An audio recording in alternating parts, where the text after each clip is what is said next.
Gimana Dokter Syahril mengamati perkembangan dan juga perjalanan Mpox ini? Apakah sudah dalam kategori mengkhawatirkan dengan penyebaran yang terjadi di tanah air kita? Silakan dengan data yang Anda miliki, Dokter Syahril.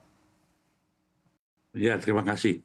Jadi sejak dideklarnya oleh WHO pada tanggal 14 Agustus kemarin, ya, bahwasanya Indonesia untuk tahun 2024 kasus suspek Mpox ini ada 14 orang ya. Tahun 2014 ya. Tapi memang kalau diakumulasi tahun 2022, 2023 ada sebanyak 88 kasus. Nah dari itu semuanya ringan. Artinya yang masuk rumah sakit hanya 4 orang dan saat ini sudah dinyatakan sembuh. Dan untuk bulan Juni, Juli, Agustus ini belum ada kasus yang disuspek maupun yang konfirmasi ya. Nah dari kejadian ini kita tetap mengikuti apa yang disampaikan oleh WHO untuk berhati-hati, waspada. Hanya kita mengingatkan juga tidak perlu terlalu khawatir yang berlebihan ya, karena kasus kita sedikit dan juga angka kematiannya juga masih rendah. Namun di Indonesia agak spesial karena kebetulan di bulan September awal ini, tanggal 2 sampai 5 akan ada Indonesian African Forum ya di Bali. Sehingga kita sesuai dengan apa yang disampaikan oleh WHO juga sebagai tuan rumah yang baik mempersiapkan dengan baik ya bagaimana untuk masyarakat Indonesia termasuk kepada delegasi-delegasi yang khususnya dari negara-negara yang sedang ada wabah ya untuk Mpox ini, yaitu dari Afrika Tengah dan Afrika Barat, yaitu ada 8 negara. Jadi kita akan melakukan itu termasuk tadi sistem digitalnya, pencatatan dalam satu sehat itu diberlakukan lagi dengan maksud agar kita lebih ketat di dalam screening khususnya ya kepada pengunjung atau delegasi yang datang dari negara-negara yang kami sebutkan tadi ya. Oke, baik. Kalau dari Anda, Pak Diki, apa yang kiranya perlu dijadikan catatan menurut point of view Anda terkait penyebaran Mpox di tanah air kita?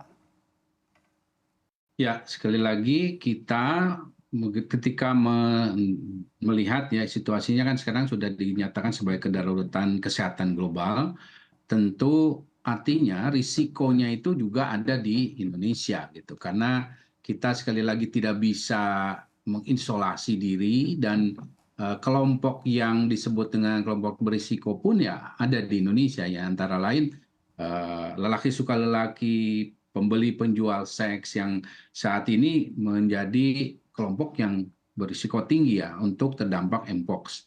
Nah oleh karena itu situasi ini mengharuskan pemerintah memang memperkuat respon, ya, memperkuat deteksi yang ini bukan hanya di pintu masuk negara, ya baik itu pelabuhan darat, udara, dan laut, tapi juga penguatan sistem di dalam negeri dalam menemukan kasus-kasus yang berpotensi ya bahkan suspek ini bisa ditemukan dengan cepat supaya tidak menyebar lebih luas lagi menjadi satu outbreak yang lebih luas. Nah, untuk juga difahami ya sekali lagi ini kesempatan kedua saya ingin memberikan informasi ya bahwa yang saat ini berlangsung ini adalah Mpox outbreak atau epidemi ya bukan pandemi ya yang di-trigger atau disebabkan oleh sebetulnya 3 clade yang utama yaitu clade 1A yang ini jauh lebih awal berpuluh tahun berdampak di Afrika khususnya di Kongo yang memang berdampak lebih banyak pada anak-anak ya karena ini terutama mekanisme penularannya dari hewan ke manusia. Dia mengkonsumsi hewan daging hewan yang terinfeksi. Nah, ini menular pada manusia. Kedua, yaitu outbreak yang disebabkan oleh 1B. 1B ini ditemukan terutama di daerah pertambangan, pekerja ya yang mobile dan ada pembeli seks, ada penjual seks. Jadi heteroseksual ini banyaknya. Nah, dan dewasa umumnya usia yang walaupun ada anak sebagian dan pasangan. Ketiga, ini yang disebut dengan 2B yang ini pernah juga dinyatakan sebagai kedaruratan kesehatan global dan 2B ini terutama didominasi penularannya melalui hubungan seksual tapi pada kelompok lelaki suka lelaki. Dan inilah yang ditemukan terutama pada 88 kasus yang disampaikan oleh pemerintah. Nah, artinya sebetulnya yang saat ini dideklarasikan sebagai kedaruratan kesehatan global Mpox adalah yang disebabkan terutama kekhawatiran pada clade 1B gitu. Dan itu sebetulnya kalau bicara risiko ya tinggal menunggu waktu ya, karena risiko dari kelompok heteroseksual ini aja jauh lebih besar. Nah, di Indonesia ada pembeli seks, ada penjual seks, dan itu orangnya ya mondar-mandir, ada keluar, ada ke dalam, masuk ke dalam negeri. Nah, inilah yang harus menjadi kesadaran sehingga jangan sampai masyarakat merasa saya aman, ini hanya pada kelompok tertentu atau hanya LSL saja.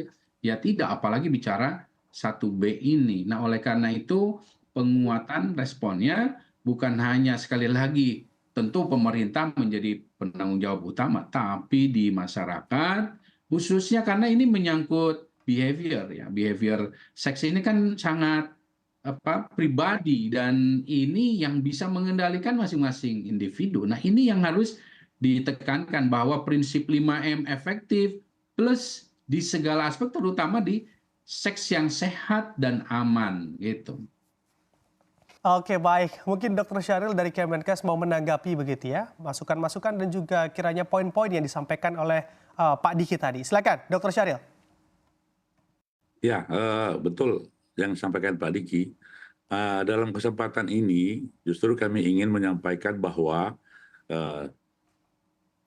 declare kedaruratan public health ini yang disampaikan oleh WHO itu mengandung arti bahwa Indonesia termasuk bagian dunia itu harus melakukan upaya-upaya ya terhadap ancaman ini. Karena tadi Pak Diki mengatakan tinggal menunggu waktu ya, apalagi dengan mobilitas masyarakat yang muda ya ke semua negara ini, menunggu waktu. Nah, apa saja yang harus dilakukan oleh masyarakat Indonesia? Yang pertama adalah seluruh masyarakat itu memahami dulu ya tentang gejala-gejala Mpox ini ya, satu gejala-gejalanya. Yang kedua juga memahami cara penularan. Jadi supaya apa? Supaya kita tidak terlalu berlebihan atau juga jangan terlalu kebablasan. Ya, kalau kita tidak tahu cara penularan, maka akan susah kita untuk menghindar. Contoh, ini penularannya berbeda dengan COVID ya. Kalau COVID kan pakai airborne droplet ya. Kalau ini tidak, kontak langsung yang paling banyak. Kontak langsung itu artinya apa? Bisa dengan berjabat tangan, berpelukan, tidur bareng, hubungan seksual dan sebagainya. Nah, ini yang terjadi saat ini. Itulah kontak erat yang harus diwaspadai terhadap penularan Mpox ini, yaitu kepada yang orang sedang menderita Mpox. Nah, selama itu tidak dilakukan dan kita menjaga itu aman. Nah, yang kedua, tentu saja apa yang harus dilakukan oleh pemerintah selalu melakukan pengawasan, surveillance ya, kemudian melakukan deteksi. Apabila ditemukan satu kasus, maka segera untuk dilakukan isolasi, kemudian disembuhkan, dan akhirnya kita memutus mata rantai. Ingat ya tahun 2022, 23 Juli dulu kan dideklar juga seperti ini ya Pak Diki ya, oleh WHO. Tapi alhamdulillah Indonesia aman sampai tahun 2023, walaupun yang kasus suspeknya itu ada sekitar 70-an ya, 70 kasus. Tapi tidak ada yang berat dan tidak juga ada yang meninggal. Dan sudah dicabut oleh WHO dan 15 bulan kemudian dideklar lagi. Artinya apa?